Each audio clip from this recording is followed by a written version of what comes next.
Jumpa kembali bersama saya Ama Yonas. Semoga teman-teman semua dalam keadaan sehat walafiat.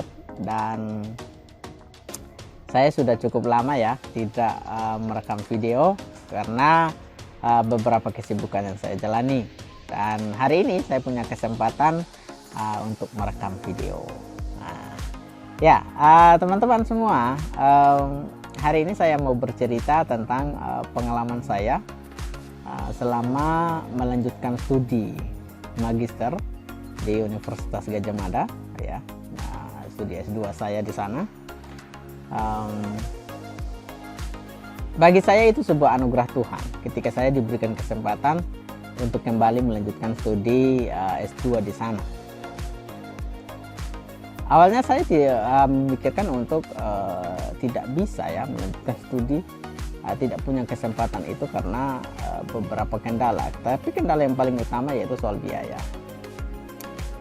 Tapi mimpi saya itu terus berlanjut, dan saya yakin kalau selama studi S1 saja Tuhan pelihara saya yakin bahwa Dia juga akan menolong saya dalam menjalankan studi S2. Nah, saya berangkat dengan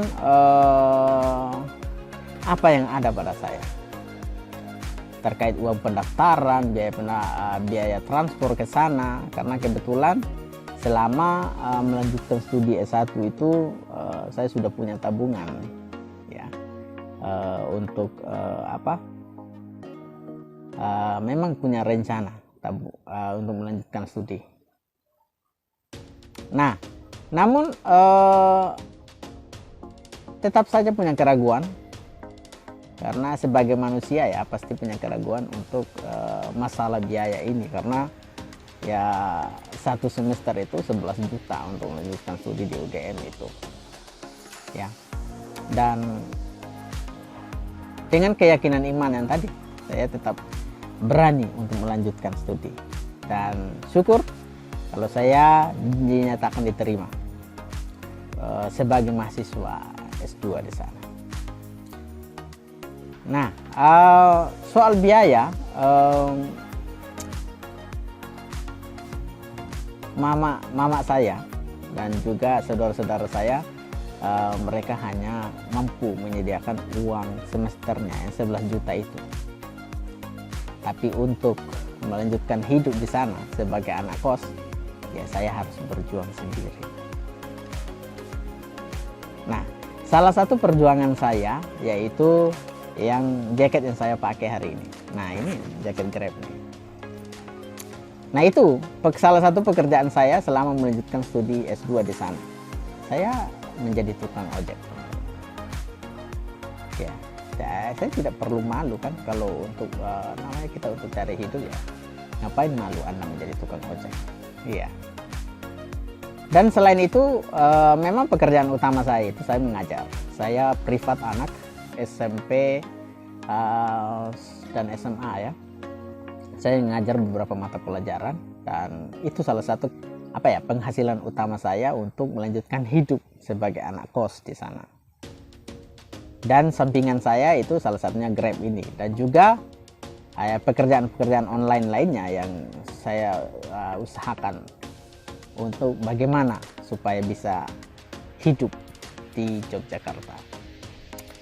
Dan syukur Tuhan pelihara saya dengan beberapa pekerjaan itu. Saya juga diberikan kemampuan oleh Tuhan untuk ya saya bisa reparasi ya, perbaiki alat-alat elektronik. Kepadatan jadwal kuliah tidak menghambat saya untuk tetap berjuang atau survive demi melanjutkan kehidupan. Ya. Dan mungkin orang berpikir bahwa waduh, pasti akan lama menyelesaikan studinya, tidak mungkin selesai dengan 2 tahun kan targetnya. Tapi puji Tuhan, saya di jurusan saya menjadi orang yang kedua yang menyelesaikan studi paling cepat. Ya, saya 1 tahun 9 bulan kayaknya, 9 atau 10 bulan ya. Dan saya tahu itu bagian dari cara Tuhan, sehingga saya menyelesaikan studi itu. Nah, terkait hal itu, eh, saya berpikir bahwa ya itu tidak mungkin. Tapi ya selama kamu mau survive, kamu mau berjuang, ya Tuhan tidak pernah tutup mata gitu. Tuntutan S2 kalau di UGM itu fokus mereka itu lebih kepada student learning center. Jadi pembelajaran itu berpusat pada mahasiswa. Jadi semua-muanya mahasiswa. Dosen hanya sebagai fasilitator. Ya, hanya memantau atau menambahkan materi yang mungkin ada kekeliruan atau apa yang disampaikan oleh mahasiswa. Jadi aktivitas itu yang membuat kita itu padat dengan berbagai macam tugas dari dosen ya. Jadi mungkin dalam sehari itu bisa jadi kita harus membaca jurnal-jurnal ilmiah sekitar 8 atau 9, itu kita harus presentasi gitu. Ya itulah resiko menjadi seorang mahasiswa di Universitas Gadjah Mada gitu loh. Karena akreditasi satu-satunya saya kebetulan di FEB, Fakultas Ekonomika dan Bisnis. Ya, saya magisternya di sana, dan satu-satunya yang mendapat akreditasi se Asia di Indonesia. Jadi ya tuntutan internasional itu yang membuat ya kita harus survive mempertahankan akreditasi itu.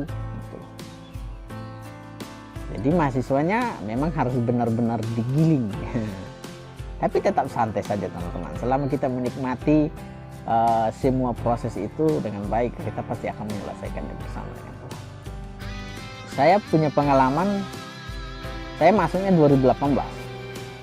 Masuk 2018. Nah, untuk matrikulasi saya harus ikut matrikulasi karena pada waktu itu saya itu lulusan sains fisika murni dan saya harus ambil S2-nya sains manajemen. Jadi saya harus ikut matrikulasi.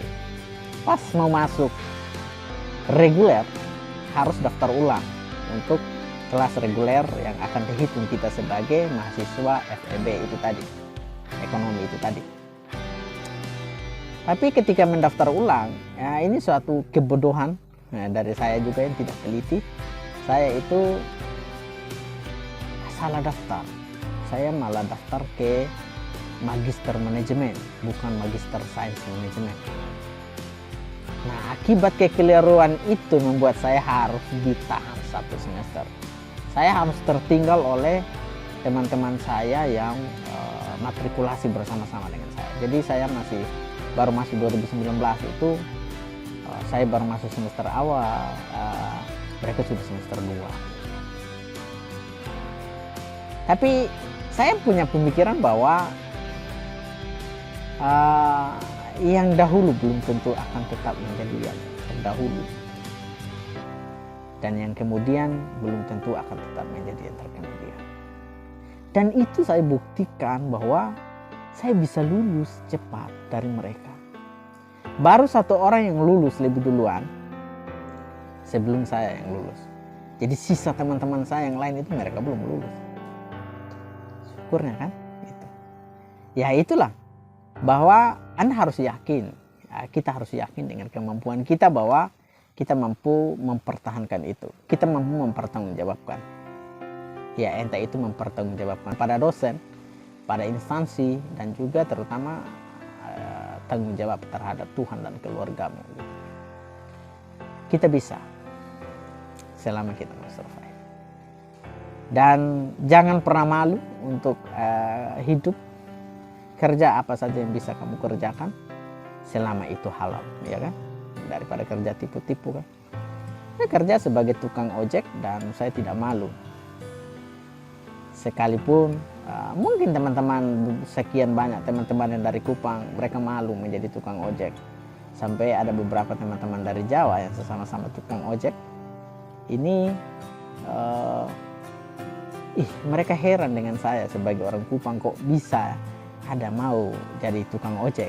Soalnya rata-rata orang-orang Kupang itu malu dengan pekerjaan sebagai tukang ojek. Jangan malu teman-teman. Saya fokus kerjanya bukan utama untuk mencari uang. tapi bagaimana saya bisa belajar dari pekerjaan itu untuk sesuatu yang lebih berguna. Dan dari pekerjaan sebagai tukang ojek ini saya mempelajari struktur bisnis dari perusahaannya sendiri, ya, perusahaan Grab ini, ya. Dan saya mendapatkan suatu ide yang luar biasa sehingga saya sampai menulis tesis saya itu salah satu topik yang saya singgung di sini yaitu terkait Grab. Gitu. Nah, jadi kerja untuk mencari pengalamannya, ya, karena itu lebih berharga ketimbang kamu fokusnya untuk uang. Uang itu akan datang dengan sendirinya ketika kamu punya kompetensi. Nah, kamu akan dicari oleh uang. Gitu. Jadi jangan pernah malu, jangan pernah berhenti untuk bermimpi. Mimpi harus besar dan aksinya juga harus besar. Tergantung kembali kepada diri kita. Kita itu mau dimanjain atau kita mau survive. Karena kita akan teruji dengan kondisi yang seperti itu. Apakah kamu bisa berkompetisi atau kamu hanya menjadi pengikut doang. Kita harus punya visi yang besar, punya mapping career yang besar terhadap hidup kita supaya jelas terarah kemana kita harusnya melangkah. Oke, sekian dari saya. Nanti saya akan share lagi terkait pengalaman saya yang lain selama studi di UGM dan juga terkait mungkin saat ini terkait pekerjaan saya. Ya, sekian teman-teman. Terima kasih.